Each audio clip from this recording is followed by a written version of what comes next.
ladies and gentlemen,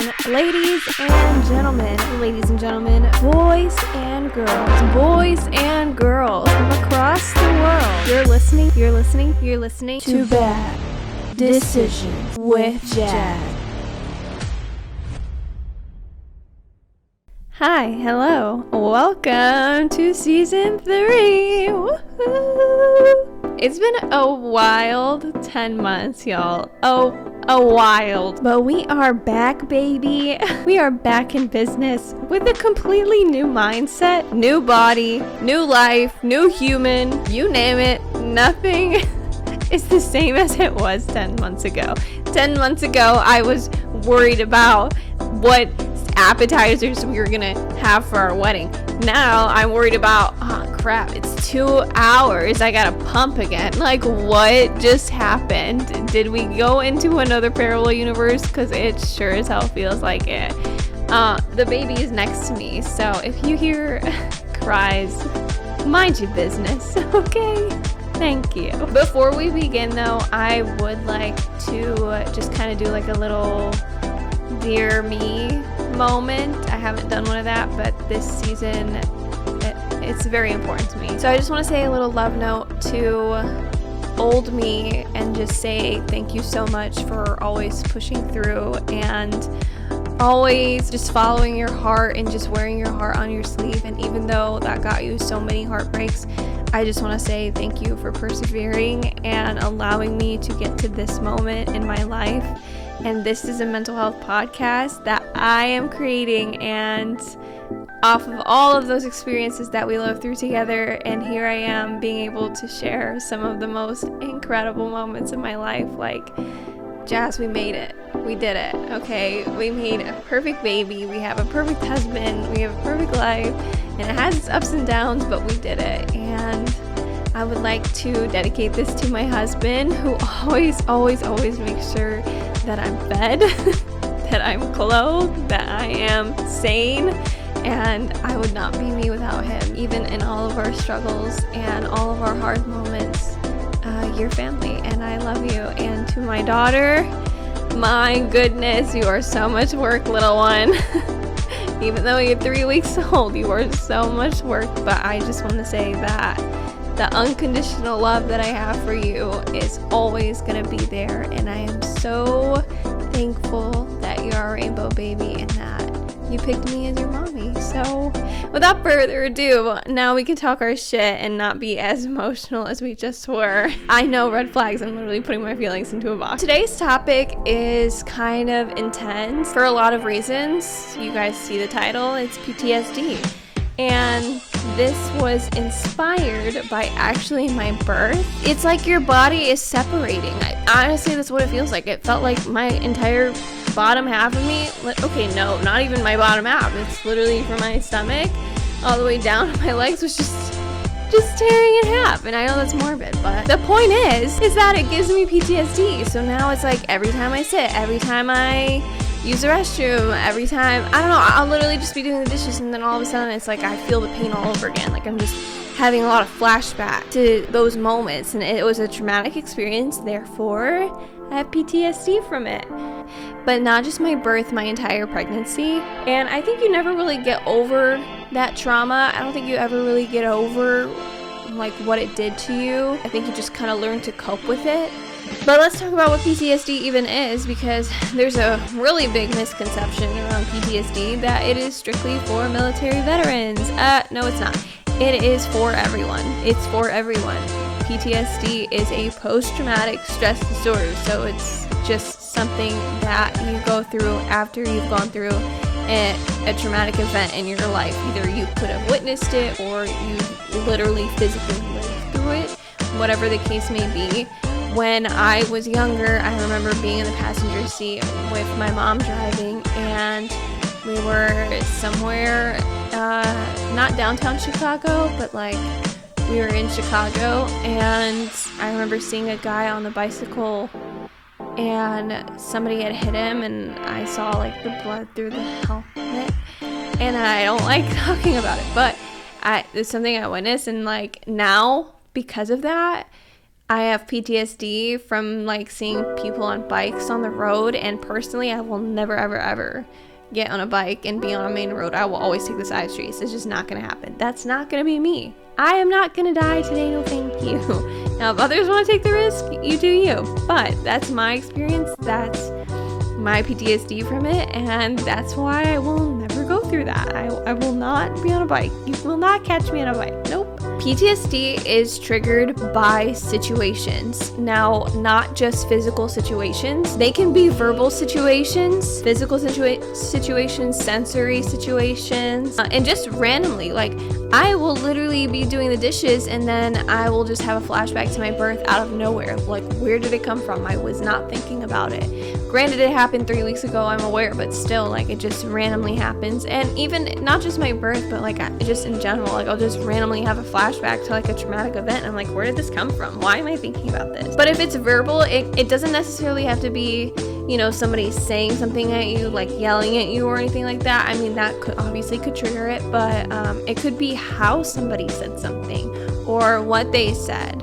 and it triggers that traumatic event and just causes you to just shut down. It could be physical, the way somebody touched you, the way that somebody brushed your shoulder. It kind of just depends. Obviously, it goes with the touch aspect. Nobody talks about a sensory like trigger to PTSD. Sensory meaning flavor of something, the way something smelled. Whenever I go to like junkyards, even just randomly, like if I'm just driving past a car accident or something, I will smell this certain smell, and it reminds me of the time that I was in a car accident, a really bad one, and I remember this distinctive smell when I like had come back to like the land of the living, because I was unconscious, you know, and I just remember smelling this specific smell, and whenever I smell it, it just like takes me back to that situation. I don't remember much of that car accident because it was bad, but I do remember like waking up and it was just like this super distinctive smell.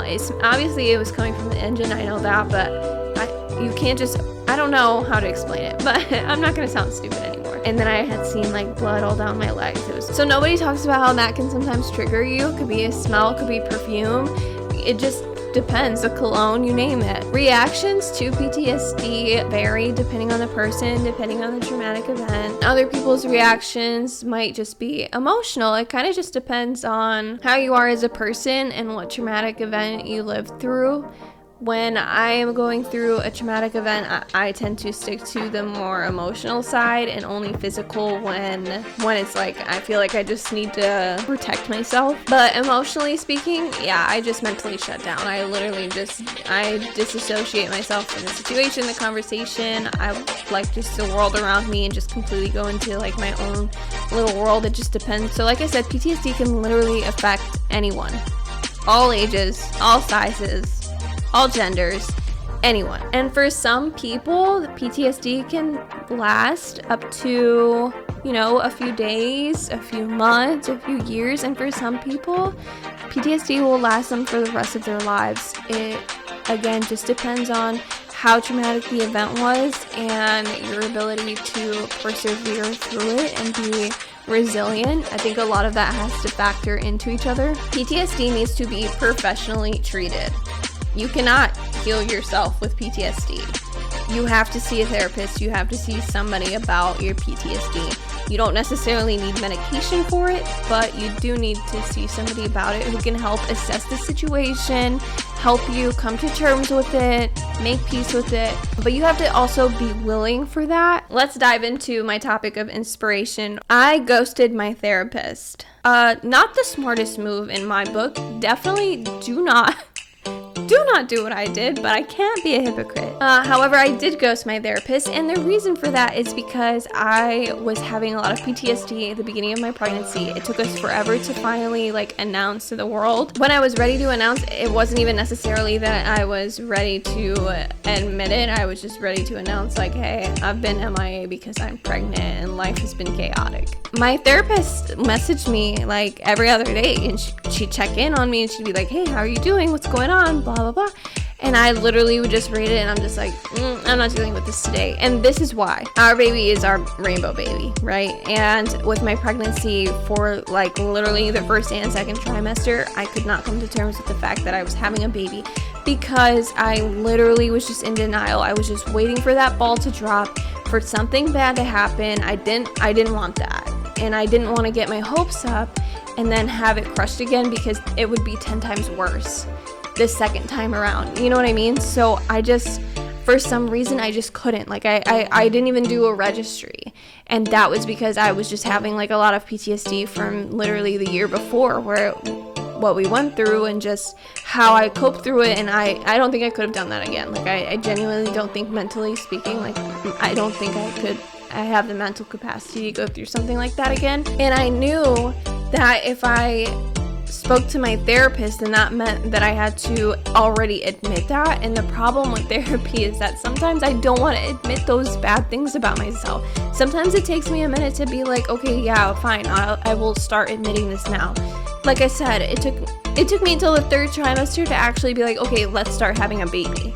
Let's start making the nursery. And even then, we didn't even start on the nursery until literally 36 weeks. I gave birth at 39. That's 3 weeks. That's it. That's how old she is now. What? The point being is that I ghosted my therapist because I did not want to face that. I didn't want to face those fears. And do I regret it? Yeah, 100%. But that's where I was at mentally in my life at the time. That is some kind of PTSD that I had.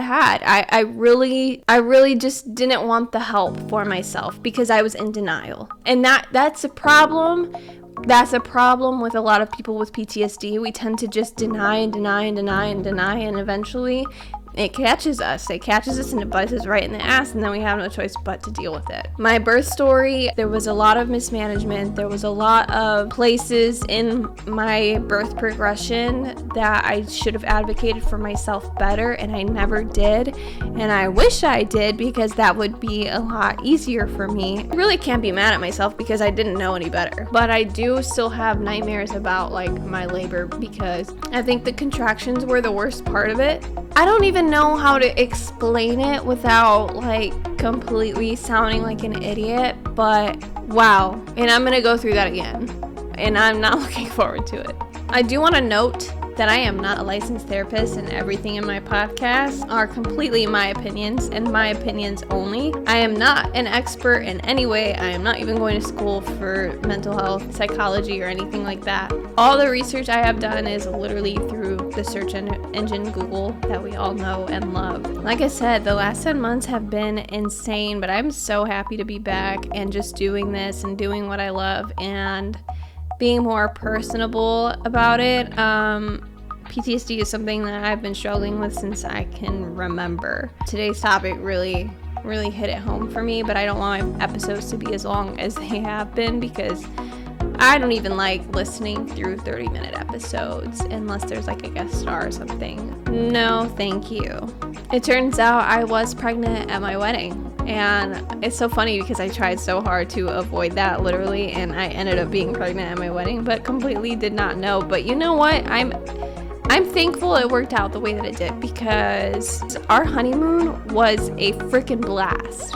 I had so much fun on our honeymoon, and you know, I got to like wild out on a vacation mode type of style, which is most people know that a vacation wild out is way different than just a normal typical home here wild out. So it was a lot of fun. Smoked some hookah in Puerto Rico. That's awesome.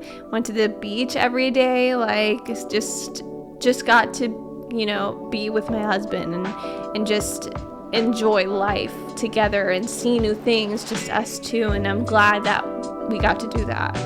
And now we have a human, and life is crazy even more.